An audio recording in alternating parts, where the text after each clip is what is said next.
we dive into today's episode, let me tell you how you can call me, beat me, if you want to reach me. You can subscribe to the podcast on Spotify or wherever you get your podcast. We are available on all major platforming. If you prefer to watch your podcast, this is a video podcast and it is available on YouTube and on Spotify. You can follow the podcast over on Instagram at Femme Furious Pod. Over there, we've got the content schedule. So if you want to see upcoming content that the podcast is going to cover, that is over on Instagram. You can also see a visual of the burn book every week, plus clips from every episode. So that's over on Instagram. You can also send me an email. You have thoughts and opinions, or you just need to write a letter of severe depression with the first episode without Pedro Pascal. I'm here for it. You can send me an email at femmeandfuriouspod@gmail.com. And you can also join the Two Femme, Two Furious community. It's a wonderful space to gather with other like-minded folks. There's nothing like being in community with women or with femme-leaning people. So I encourage you, come join us over there. It's currently on a promotion. It's 90% off. You can get it for one whole $1 to join a community. You will be loved, supported, and cared for, okay? Especially if you are a pop culture slut like me. And so you can use the code LAUNCH at checkout. That will give you Femme Furious fully loaded bonus episodes. There is one coming out for Mother's Day that has audience input from all of you lovely people about our favorite fictional moms, okay? There's a 15% discount on merch and live events. Sunday Brunch, which is a virtual monthly hangout. The Suffragette Award, which gives you voting privileges, okay? It's how we decided what we're doing for Mother's Day. Voting privileges on episode topics, bonus content, and more. You get Tea Time, which is our online chat, and then the Fast Five, which is a weekly content roundup. Okay. Let's jump into this week's Femme Frame, where we dive into key feminist themes, herstory, cultural context, and more. We'll start with a synopsis of the episode. After months of recovering in the hospital, Ellie is forced to confront the full weight of her grief as she is released to go home. Dina gives Ellie information about the wolves, and after a brutal rejection from the council, concocts a plan to help her track and kill them. This is your spoiler warning, babes. If you don't want to hear anything about this episode, if you haven't seen it, if you don't know why we're going to talk about queer baiting, if you don't know why we're going to talk about whistling, just hit pause, go watch. Podcast will be here when you get back, okay? First and foremost, before we dive into anything significant, a few weeks ago on episode 1, I was adamant that they wouldn't kill Joel off because of Pedro Pascal's star power. And not only did I forget the trauma of watching Sean Bean get his head cut off as Ned Stark, spoilers for HBO's Game of Thrones. I feel like it's a little late for you to be getting spoiled about this, but anyway, if you didn't know that, I forgot about that because trauma, okay? And they obviously did kill Joel. And I just want to say, like, wow, because Bella Ramsey has the fucking juice. They just have what it takes to get it done. Because last week, Bella took my heart to a cheese grater. And this week, she was like, let's throw it in a juicer. I don't know. Ew, that's gross. It worked for me. This is working for me this season because of what Bella is able to pull out. And Bella has such incredible face acting. They actually don't have to say much. They don't have to have much dialogue because the face is doing so much of the heavy lifting. And this episode is no different, but it's really working for me. I'm just really impressed. And especially in an episode where there's so many close-ups. I was watching the after the episode where Peter Horr said, like, I want it to be uncomfortably close. So you're like really in it with them in their grief. And that is how I felt. Like I was choked up multiple times this episode just watching. Bella's face work. I absolutely am enchanted by their performance, and I'm really excited to see what they do next as Ellie as the seasons kind of progress. Okay. The beginning of this episode is completely silent. It's that moment of silence, but dragged out, really dragged out quite profoundly. We get one very tiny line from Tommy where he's preparing Joel's body for burial, and then it sort of just like zooms out and you see the wreckage of Jackson and like everything that happened from the Battle of Jackson. And the showrunners, Craig Mazin and Neil Druckmann in the after episode are very adamant about saying, it's not just Joel that dies. Just because we're following his story, there are other people who also have brothers and daughters who lost people in this battle of Jackson. And what about them? And how do they get to grieve? And I think that's a really interesting take, because this is something that does often get skated over in TV or in movies because we're pushed in on this story. And so I love that we start in sort of zoomed in on Tommy and Joel, but we expand out and we see like, oh yeah, it's not just them. There's other people here that were impacted by this. Now, it's going to be interesting to talk about impacted how, because what happens to Joel is not what happens to everyone else. Not death from infected or from fighting the infected. This is death from something completely different, revenge, murder, right? So that'll be a part of it, but completely silent otherwise. And the only thing that he says, and I was really curious if he would say anything at all, is give Sarah my love. And I absolutely lost it and started crying, because I've said it before and I will say it again. Without Sarah, there is no emotional arc that feels satisfying for Joel, especially once Joel meets Ellie. Sarah's death is the unspoken and unknown web, unspoken from Joel, unknown for a majority of season 1 by Ellie, that weaves the two of them together. And Tommy in this moment could have said anything. After all of these years, it's literally been 25 years since her death.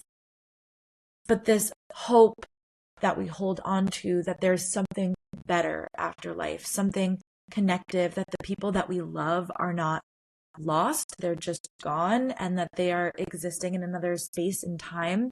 And obviously, as somebody who is a practicing metaphysician and does tarot and astrology as my job, I obviously believe this, and I found it so touching and so moving that even in this very dismal world, this very droll world where there's not much of any hope, that people still cling on to this and hold on to this sort of really sentimental, very expansive view of soul and spirit in the world, and love, right? Like love is the thing that binds us between worlds. And there's obviously this really great quote from Marvel, and it touches a lot on what happens in this episode. There's this really great quote. It's from WandaVision, where Vision says to Wanda, "What is grief, if not love persevering?" And it's one of the most profound quotes. It sounds silly and facetious because coming from a Marvel, like superhero universe, but isn't that exactly what has carried Abby, right? What is grief, if not love persevering? Her rage that she gets to simmer in is only an extension of her love for her father. And now Ellie has had not as much time as Abby, but 3 months to stew in the hospital and really be held in her solitude for enough time to consider if, this is how her grief as love persevering needs to be exacted.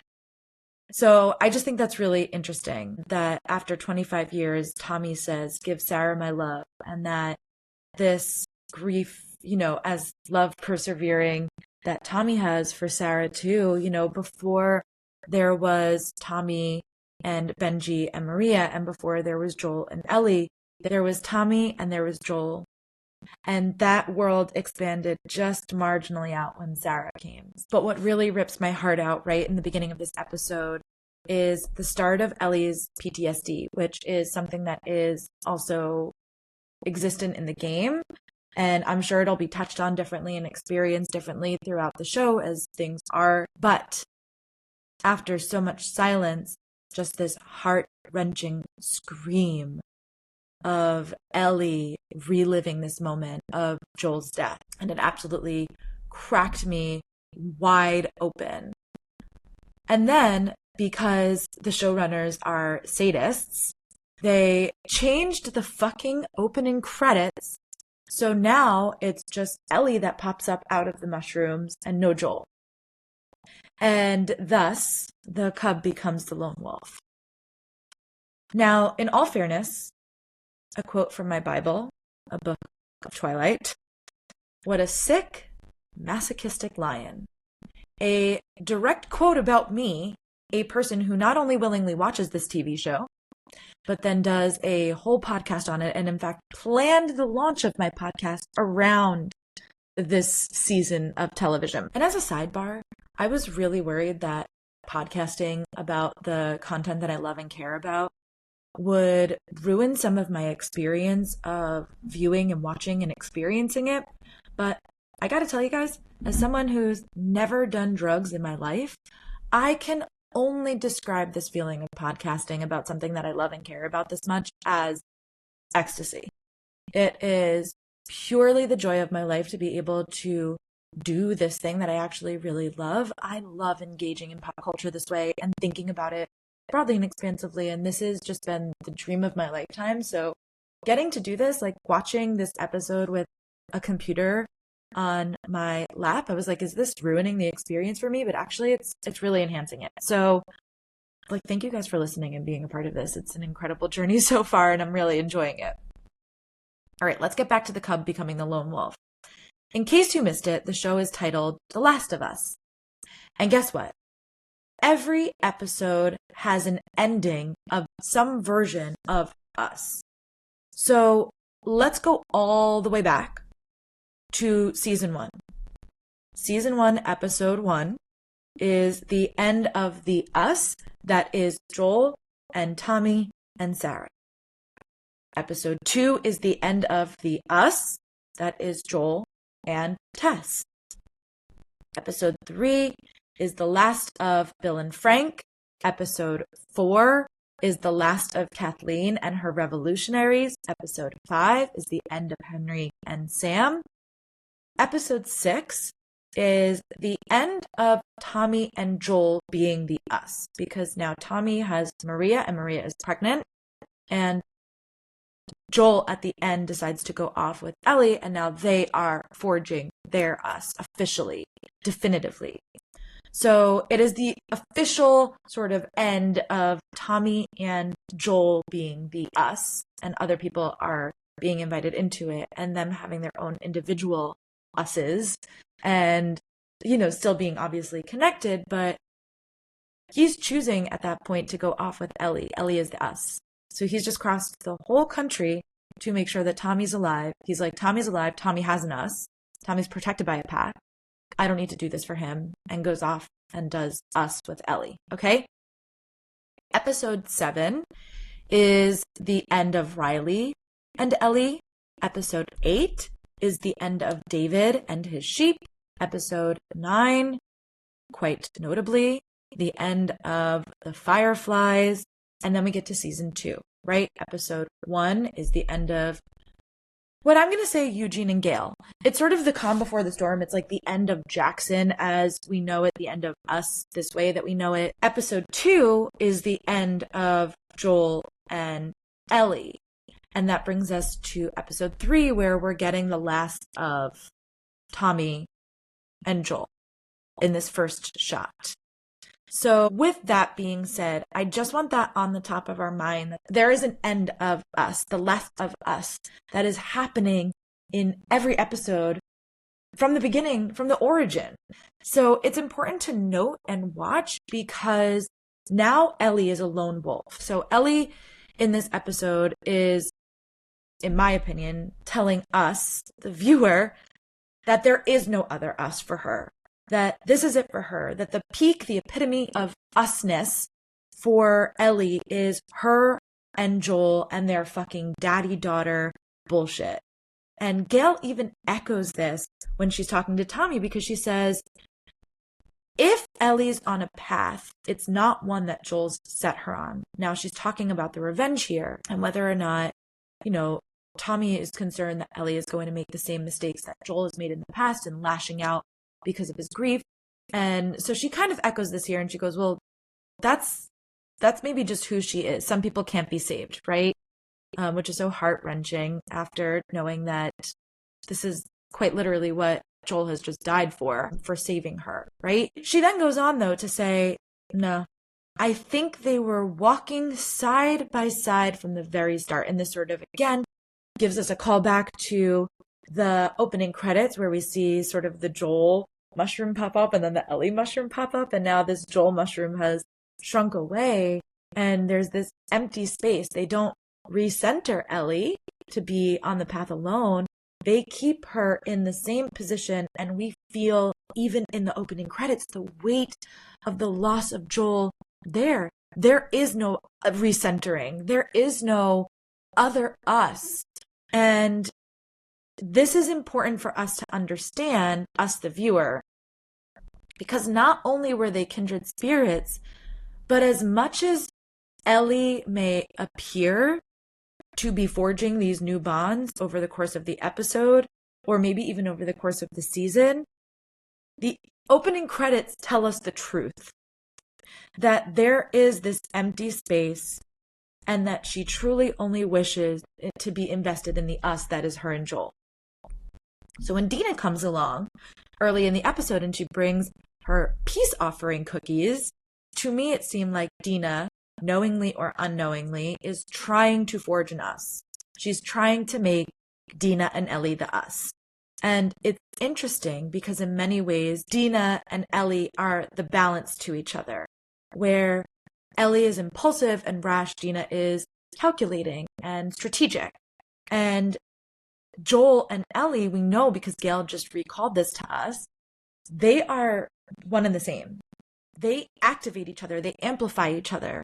So Ellie doesn't necessarily want to be balanced in this moment. She doesn't want to be, reined in this moment. She doesn't want to be thoughtful in this moment like Dina wants to be thoughtful and intentional and calculated in this move.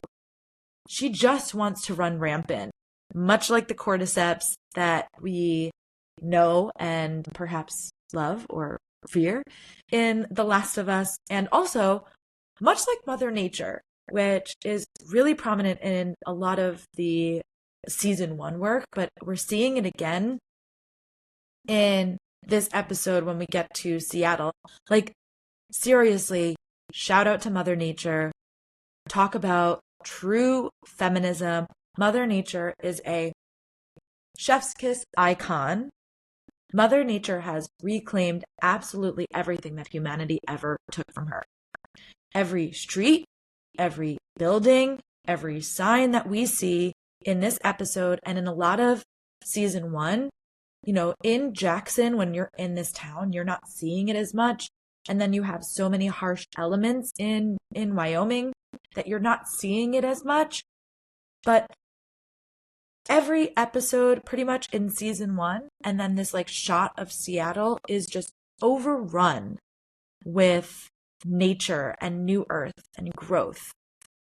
And I say this because it's perhaps the most feminine win for the entirety of Mother Nature to just have so much expansion amidst such a desolate and drab world. So this idea of which us does Ellie now belong to is significant because we know from episodes 1 and 2, Ellie isn't really a joiner. She doesn't really want to be a part of the town activities. She's kind of pulled in by Jesse, by Dina, even by Joel to join in on these community activities or participate as like a part of the group that is Jackson. So when she ends up pleading her case to the council, it's almost like she's trying to put herself in the community of Jackson, when we already know as a viewer, and they already know as a community, that she's not really interested. But in order to make her case, she has to plead this. She has to consider herself a part of the us that is Jackson. She literally says, this isn't for me. It's not even for Joel. This is for us. It's about the community of us. It's about the safety of the community of us. And that's the string that she's trying to pull at to get not just Maria on board, because that's really who she's pleading her case to, but as many people as possible. Now, Gail says it best because, of course, she's lying. Of course, it's about Joel. Of course, it's about her. She's in grief. She's enraged. She's in pain. But she takes Jesse's advice and she slows down and she writes it out so that her anger does not overtake her, because she knows that anger isn't going to win the votes. And because of this, we see that she gets 3 yeses, and we can assume that they come from Jesse, who is proud of his bestie for doing what he said, which is like not being overcome by anger, thinking about this from other perspectives and putting it down on paper, even if she doesn't necessarily believe it. She's trying to get other people to believe it. She's trying to get herself to believe it as she's saying it. And then the other 2 yeses, Maria and Tommy.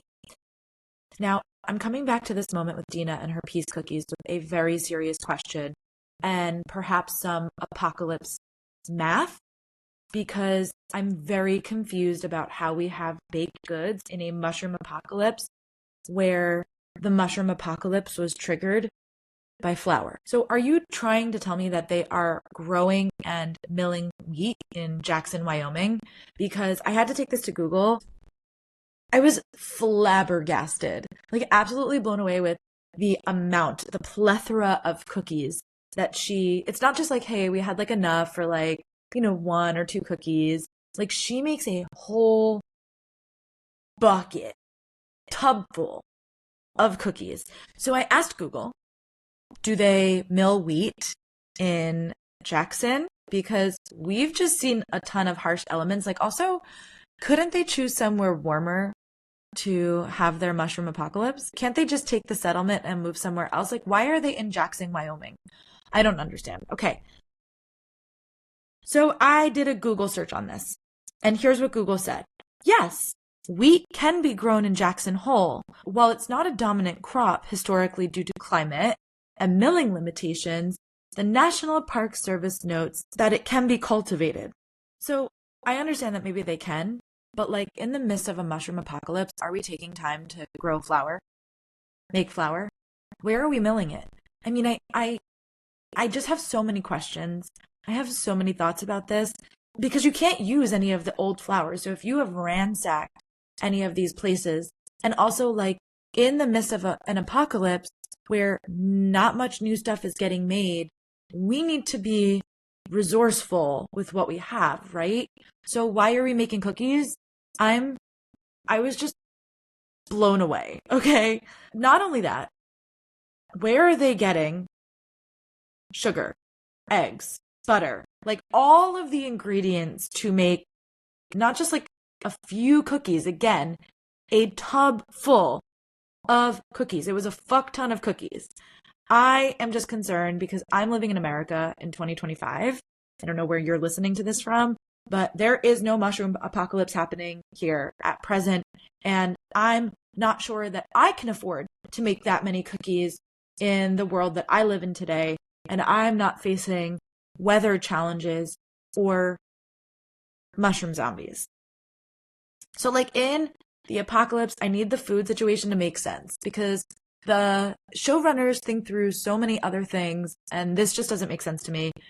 I'm curious to see what your opinion about it is. Okay, tell me your opinions about the cookies in the mushroom apocalypse, okay? Because we cannot be hunting for game.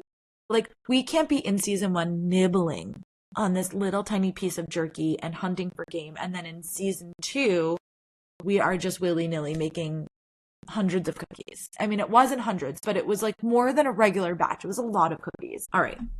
My rant is over. Dina is trying to forge an us. She perhaps has been trying to forge an us with Ellie for a while now.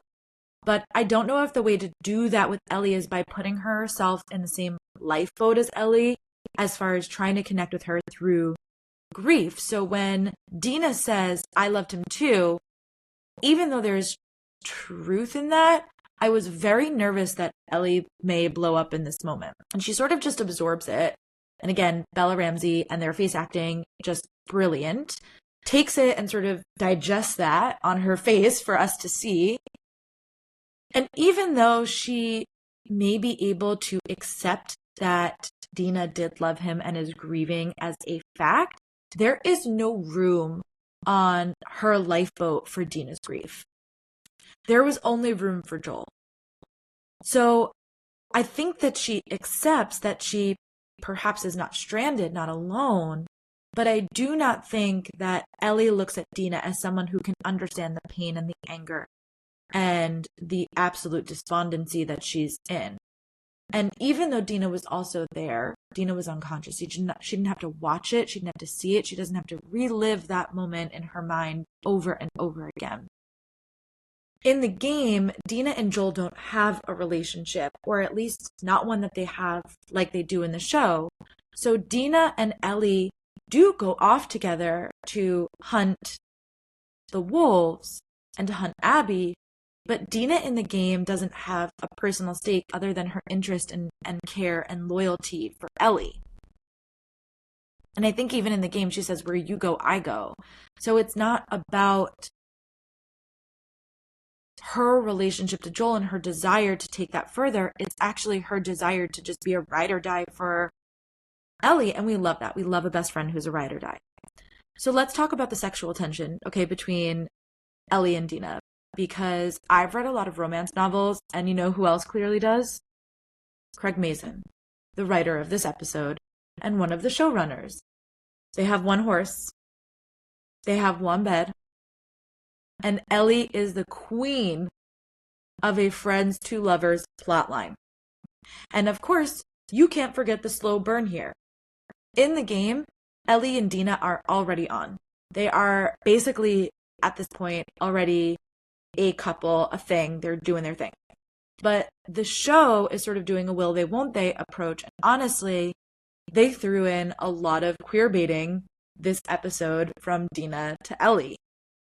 Like, I literally felt my heart sink when Ellie says to Dina, oh, just go back to Jesse. And she's like, I got the smug face on. And she's like, I already did. Like, it's twisting this knife for Ellie, who is already trying to play it cool. She's already trying to play it off as this kiss wasn't that big of a deal. And the fact that she's already so down bad for Dina. And this is just solidifying that they, Dina and Ellie, are actually not in us. But I absolutely loved all of the romance tropes. I mean, literally, I have a list of notes that I take during the episode. And I was like, oh my God, one horse. And even like when Dina says that, she's like, we're going to take one horse. And I was like, this is for the romance girlies. And then they're out on the road. And I was like, I love this. And then they are sleeping in the tent. And I was like, oh my God, one bed. I was just kicking my feet. I love that they have this slow burn. I love that they're dragging it out a little bit more than they did in the video game, because I think that's more realistic, especially from episode 1, where Ellie calls the other gay girl like the other one. It's not even just like, oh, like you used to, hook up with Kat because that was somebody you were interested in and this is like a thing that's happening in the world. Dina, like anybody who is trying to figure out their sexual orientation, is trying to dip a toe in the water, ask her queer friend questions, pull at some of the strings, and I think it's just really well done that they're dragging it out a little bit more over the course of what will clearly be the season. So in the same episode, this episode, we get the introduction to the Seraphites, which is the name of the religious group that we see in Seattle that have sort of like the scar marks on their face with the hammers and the whistling. They've got a really strong whistle game. They do in the video game as well. It's terrifying when you hear it. And they follow a woman that they call the prophet. This will become important for us as we go forward. It's going to be a plot point that I would say we want to pay attention to. But the main thing that we're getting right here, the introduction that we get to the Seraphites, is a father and a daughter, or presumably so, right? And they are discussing safety, and she asks for a hammer, and he gives her one. And this is clearly supposed to be a one-to-one comp for Ellie and for Joel, especially if you go back to season 1, where Ellie, for the first 3 episodes, is begging for a gun. She's asking for a gun over and over and over again. And then in episode 6, we see that relationship forge, that even though she already has a gun at this point, they're taking time out for Joel to teach her how to shoot, how to aim, and all of that kind of stuff. And that's when their bond is truly formed and solidified. So when we see them dead at the end of the episode, these 2 Seraphites, the father and the daughter, so not only is this further justifying to Ellie why the wolves need to die, that it's not just about Joel, that they're bad people outside of this, but it's a physical representation of how she feels. Watching this father and daughter be dead on the side of the road, and to a certain degree internally, that's how she feels. We already know that she's somebody who can handle gore and death and violence, and she's just sitting and staring. And this is, again, I think, a part of her PTSD, that there is a piece of her that died with Joel. There is a piece of her that is looking at this and sees that this version of us, the father and the daughter, is dead and gone. And she feels the weight of it and the pain of it and the absolute solidarity of it. And I think that knowing that this piece of her has died with Joel is important. And there is like a visual representation of this in the episode too. So if you go back to episode 9 of season 1, look for the light. Now this is calling back to the Fireflies tagline, right? When you're lost in the darkness, look for the light. In that episode, as they're pushing Joel down the staircase, the lights are flickering. And then when he grabs the gun and he starts his shooting rampage, the lights go out and it's sort of dark. And this is like the light in him going out, because Ellie is the only thing that matters, and Ellie is his purpose, and Ellie is what's driving him forward. But it's the piece of his soul that's like, I'm going to turn off this part of myself and just plow through anybody that's standing between me and this person that I love and care about, because that's my us, that's my person, that's my pack. And in the hospital, so they're in the hospital in Salt Lake City, right, when that happens. Now, in the hospital, when Ellie is being released, we get a similar type of deal. The light goes out. The lights are, I don't know if they're flickering. I'd have to go back and watch this episode. But it progressively gets darker as Ellie's walking out, because that's her solidifying in her brain what she knows that she needs to do now that she's being released from her own solidarity. And this brings me to my last point before we do some like quick points, and I'll talk about them, which is Gail and her place in telling Ellie's lore. Before Ellie can even leave the hospital, Gail pops in to check in on Ellie, and Ellie is perhaps being somewhat honest in this moment when she says, yeah, I miss him. He meant a lot to me. So yeah, upset and sad. She's just trying to like get through this conversation and do like as much therapy talk as she can, because she doesn't want to be honest with Gail here. And Gail even says this later to Tommy when she's like, she's a liar. And he's like, well, maybe she was lying. And she's like, she's a liar. And maybe the only person that she's ever been honest with is Joel. And this is important for us to acknowledge, because Gail is very good at her job. And she was able to piece together that Joel was lying to her, that this isn't why you're really here, that you're not really here because you have a 19-year-old daughter adopted daughter that is giving you 19-year-old problems. You're here because there's something else. And she knows this with Ellie too, and she can't quite piece it together. And she even says, like, he said he saved you, but, that's not doing somebody wrong. And Ellie goes, well, he saved me a lot of times, so I don't know what he's talking about, but, I wish I could have had another conversation with him to, like, clear this up and let him off the hook. And then, like, I guess I'm going to have to let myself off the hook for that. And she's doing therapy talk, and she's doing it well because Ellie is smart and she's calculated in her own ways. Not like Dina calculated, but she's a good people observer. She's good at understanding what other people need in order to sort of get across what she needs to get across. And it's, in season 1, especially when there's a lot of her innocence and her youth and her naivety, some of this is just driven by her desire to connect and her fear, right? This fear that she has of being alone. And that's what she says to Sam. She's writing on the whiteboard. She's like, I'm afraid of being alone. And now her greatest fear has come to fruition because even though she has Dina and she has Jesse and she has Tommy and she has Gail and she has Maria and she has Benji and she has all of these people that maybe love and care about her, they're not Joel. And she's being left alone by the person that she loves and cares about the most. Her version of us. So, I don't know how much of Catherine O'Hara as Gail we're going to get in this season, but I think it's important to acknowledge that she is sort of the bridge of understanding intention or giving the audience a very clear way of understanding what's happening. So if you're taking what Ellie says at face value, where she's like, didn't have another conversation with him, you're maybe missing something deeper that Gail knows and understands and shares with Tommy later on, which is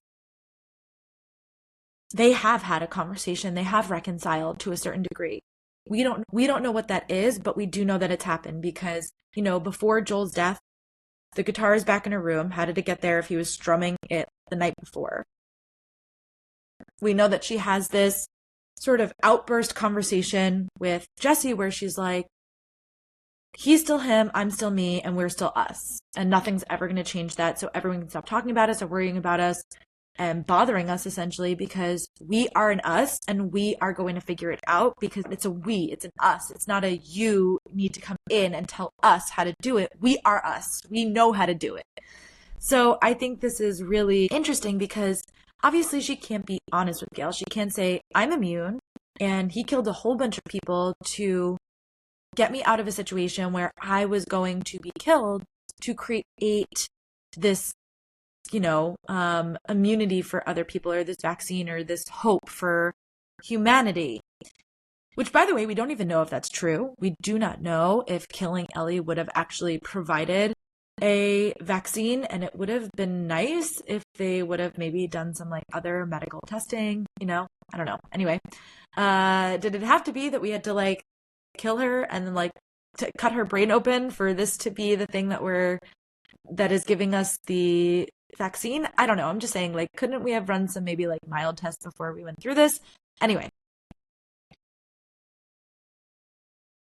going into this season, when we see that her and Joel are having problems, a lot of that is driven by the fact that her purpose is to save humanity. And she has this big, huge, heavy burden that Marlene has essentially put on her.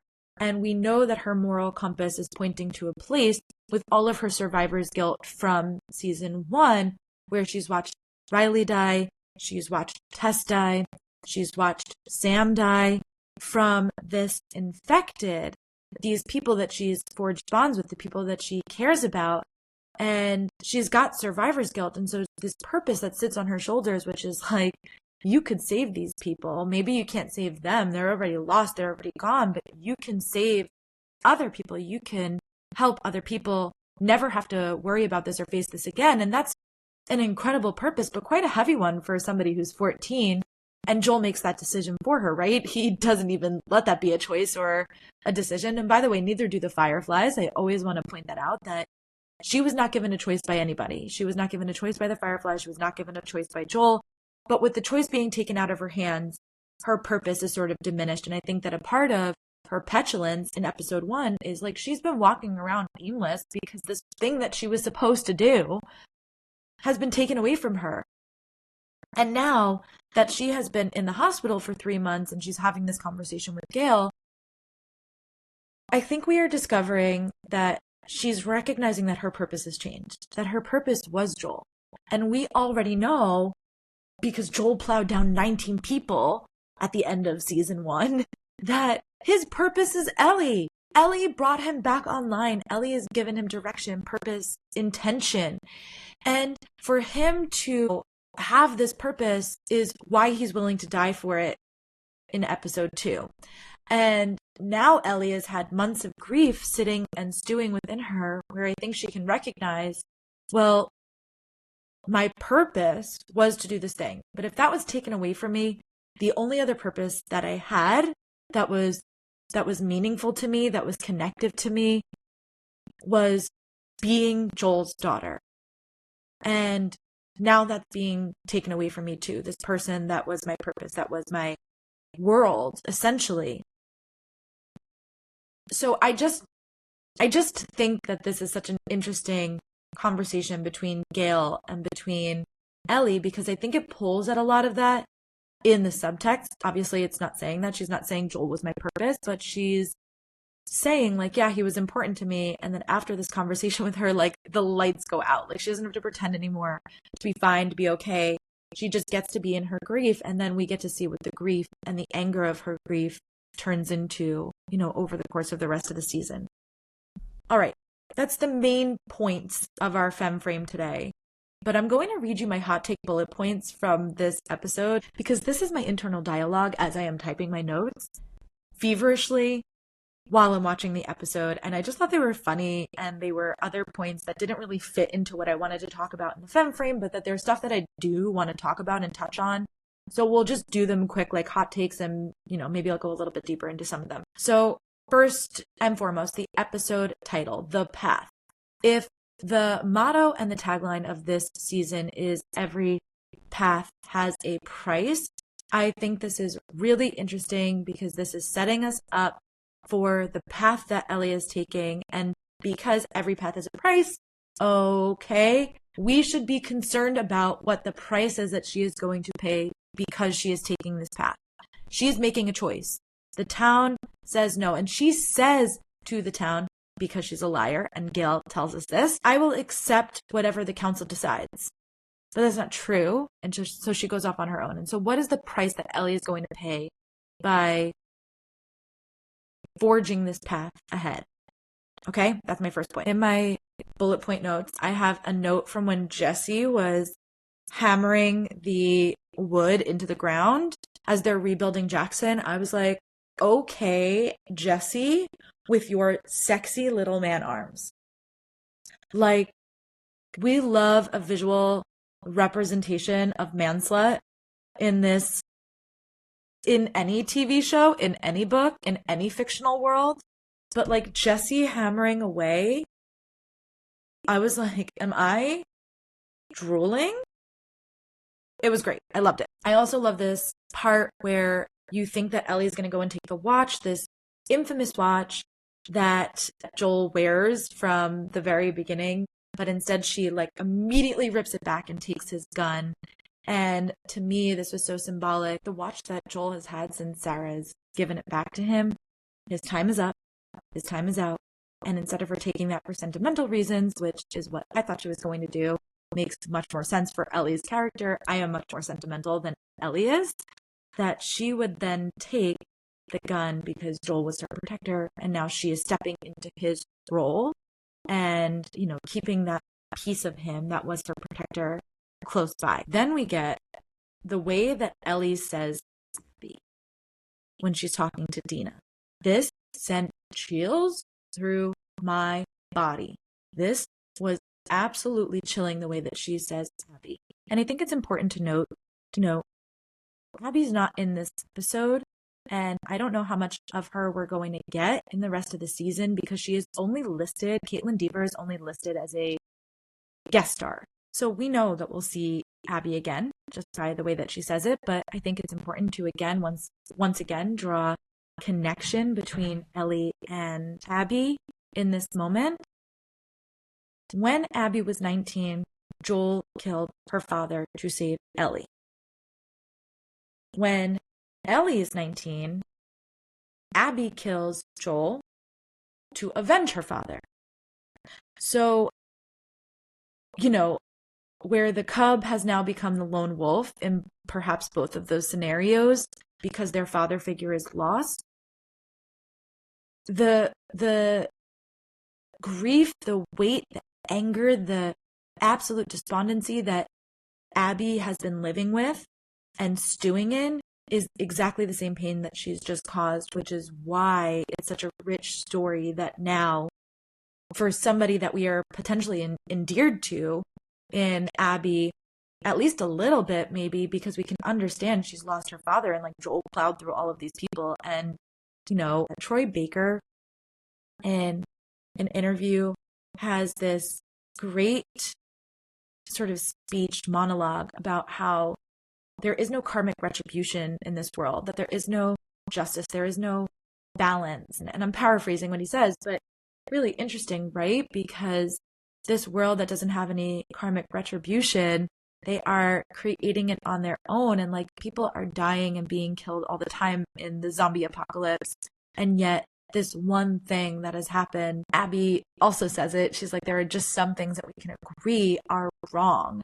And because she has this sense of justice and her own moral compass, it's like everyone has their own moral compass and what they are and are not willing to do ethically and morally in the zombie apocalypse. And I think it's just interesting that the monster has sort of created the monster that's coming, or the shadow that's coming. The rage that Abby is infected with is the rage that she's just now incited in Ellie. Now, the Prophet. I'm coming back to the Prophet. I know we already talked about her, but in my notes, I put it down. It's giving Melisandre. Now, if you did not watch Game of Thrones, I will also say I put down another note that was like, it's giving If God Was a Woman by Ariana Grande. So that is our playlist for the Prophet, and I can't wait to make a sticker of the Prophet, a picture of the Prophet eventually when we see her. And like, If God Was a Woman, because I think it'll be a funny sticker. By the way, we have stickers for sale. If you are a sticker junkie, you can buy them. They also have this really interesting like switch of roles between Ellie and Abby from the game. So like in the game, Abby is brolic. She is big. She's vast. She is buff. And you see that a lot of it is driven by her grief that she just works out when she's having these nightmares and these night terrors. So, same thing. She's having PTSD through her night terrors. She's now causing Ellie to have PTSD from this thing that she's done. And obviously it doesn't even fill a hole inside of her, right? So, or at least we don't know that for sure yet, but we can assume that this probably doesn't make her feel much better or relieve any of the tension or the pressure of her father being dead. And same thing with Ellie. We can probably assume that chasing and killing Abby is not going to alleviate or relieve the tension that is aching in her heart. But what I really love about this is they sort of switch these roles, because in the game, Ellie is quite tiny. I think it's just interesting because they change the storyline. So we see Ellie having these physical workouts. She's boxing. And in her boxing, because of the way that she's doing it, like, what, were you doing push-ups? And she's like in crunches too. So she's using physical exertion to alleviate some of the tension that she's feeling in her grief. And this is not something that we saw for Ellie in the game, but it's something that we did see for Abby. And so I feel like they're switching these roles a little bit, but I really think it's a nice, not just nod to that part of the game, but to Abby and Ellie as a whole. Okay, then we have the town hall, and I literally wrote, is this Gilmore Girls? Are Dina and Ellie just a version of Lorelai and Rory in a town hall meeting, but it's the apocalypse? Because that's the only thing I could think about, especially when we were seeing like the guy going on and on about corn. I was like, this feels very Stars Hollow to me. Okay, Then in that same scene, I wrote, it takes a village because the woman who stands up and gives, her 2 cents about sending resources when Jackson's rebuilding, she hands the baby off and she even says, like, can someone hold the baby? And so this idea of, like, in womanhood, that it takes a village, that we cannot do it alone, that we must do it together, that she needs this space and this time. And so she passes off the baby, so that she can have a moment to speak her truth. I think that was a really nice touch in there. I also love that Seth defends Ellie's point and then later on even creates an us, like sympathetic to our cause. And she's like, there's an our cause. And he's like, you're the one who said us. You're the one who said we are an us. And I thought that was a really nice connective tissue from the first episode to now. And we'll see maybe if we get a little bit more of Seth's story. It seems like maybe there's a little bit more for the showrunners to want to tell there. I also feel like Jackson just has better democracy at this point than America does. Gail just drinking. I just love that you get to see her sitting there drinking. And she's like, yeah, I'm an alcoholic and I smoke a ton of weed. Like, I'm an addict and that's how I cope with not just the mushroom apocalypse and the world that we're living in, but the fact that I, who am a therapist, am supposed to have a therapist myself to offset some of this, and I don't. So my therapist is weed and alcohol. All right. And then I've got Ellie bringing the coffee beans to him. I was like, is she going to put the watch down? What is she going to leave here? And she just puts down a few coffee beans, this thing that she knows that Joel loved so much. And I thought it was brilliant and wonderful. And I did, in fact, sob. And then I just love that Dina's like, all right, I'm going to crack open the burn book and then I'm going to sign off. But if you want to listen to spoilers from the game, those will be at the end of the episode after we sign off and say goodbye and do all of that stuff. Okay, so let's crack open our burn book and do our superlatives for this episode. The Bold and Bothered award, I think, has to go to Ellie. Even though nothing in this episode manifests directly as feminine rage, I think her anger is mounting as the episode goes, even though she hasn't had a full-on rage out yet. It's almost like she's harboring that rage for when she actually confronts Abby. Okay, the Shiro Award. I may not agree with this in theory, but in actuality, there is a reason that I would be patient zero in the mushroom apocalypse. And it's because I've never said no to a baked good in my entire life. So here's to you, Dina. The Shiro Award goes to you for your unreasonable amount of mushroom apocalypse cookies. The Femme Fatale Award. Gail, just calling out that Tommy is not here to check in on Gail and her well-being. He totally wants her advice. He totally wants her to psychoanalyze the situation and what's going on with Ellie. And she's just like, you're not here for me. Like, tell me what you're really here for, free of charge. I just thought that was really funny. Catherine O'Hara in this role is brilliant. Love it. Speak Your Truth trophy. Dina, in this exchange with her and Ellie, where she's like, you could have just asked me to come. And Ellie was like, I didn't know I could. And she's like, well, now you know. I just thought that whole exchange was really good. But that first line where she's like, you could have just asked. I love it. I thought that was really great. I thought it was her trying to forge the us. And then honorary heartthrob for this episode, Jesse and his slutty little arms. All right. Thank you for listening to this week's episode of Femme Furious. If you liked this week's episode, share it out with your friends, leave a comment, give us a review.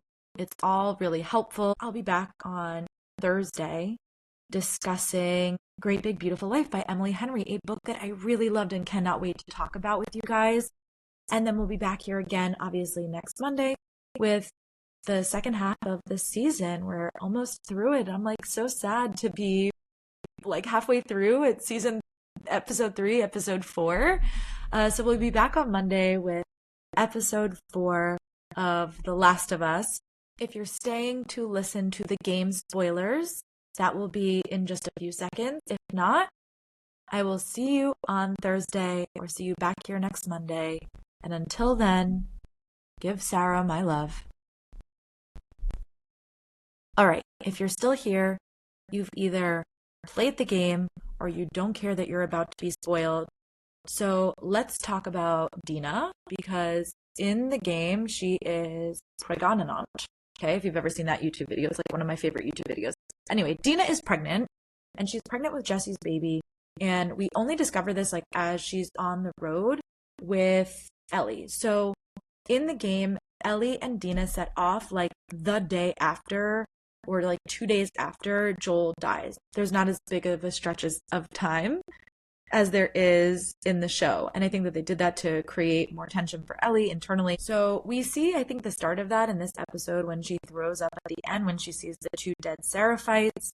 And now I'm curious about it because it didn't seem to me like Mel was pregnant last episode. And, you know, there is a love triangle that sort of happens again. Ellie and Abby are parallels. This happens again. So there's Jesse, Dina, and Ellie and their little love triangle and a pregnant Dina. And then there is Mel, Owen, and Abby and a pregnant Mel. So it'll be really interesting because I was like, oh, maybe they're not making Mel pregnant because they don't want to show a pregnant death because Mel dies in the game. So I don't know if it's just because of that, where I was like, oh, maybe they don't want her to be pregnant and they're just not going to put that in there because they don't want to kill a pregnant woman. Like maybe that's just like too much for TV. But now I don't know because now they've just changed the timeline. So I don't know if they're just doing that so it's dragging it out a little bit. And now maybe the thing that pushes Owen towards Mel is the fact that they've just witnessed Abby's absolute bloodlust and like seeing somebody that you love as Owen and being like, oh, like I love this person, but like I don't even know who you are. Even younger Abby in her dream said to, you know, Abby in older reality in her dream, she was like, I don't know you. And so imagine Owen, who has like grown with her during this period of time, watching her kill Joel, being like, I don't know who this person is. And maybe that pushes him towards Mel, who was also clearly not down for this and maybe a little bit more tender. So that'll be interesting too, to see, you know, that whether or not Mel is pregnant is what I mean. So I think it's also setting us up that the rest of the season is going to be Ellie's POV, which in the game, this is how it's set up. And I was wondering how they would do it in the show. In the game, you play as Ellie until you get sort of to a certain point, and then you switch over and you play the exact same days over in Abby's POV. So you play 3 days as Ellie, and then you play 3 days as Abby, and then there's sort of like a final confrontation. So I think it's really interesting how they're going to do it, because it seems to me that even though it looks like the wolves are part of this season moving forward, I think you still have to see Abby, but it seems to me like we will follow Ellie pretty conventionally through her journey at that point in time. And then it seems to me like the next season is setting up to get the 3 days from Abby's POV where Caitlin Dever may be considered the star of the show and Bella Ramsey is the guest star. I'm really interested to see how they do that and how that pans out. So, all right, that's our episode for today. I will see you guys next week. Love you so much. Bye.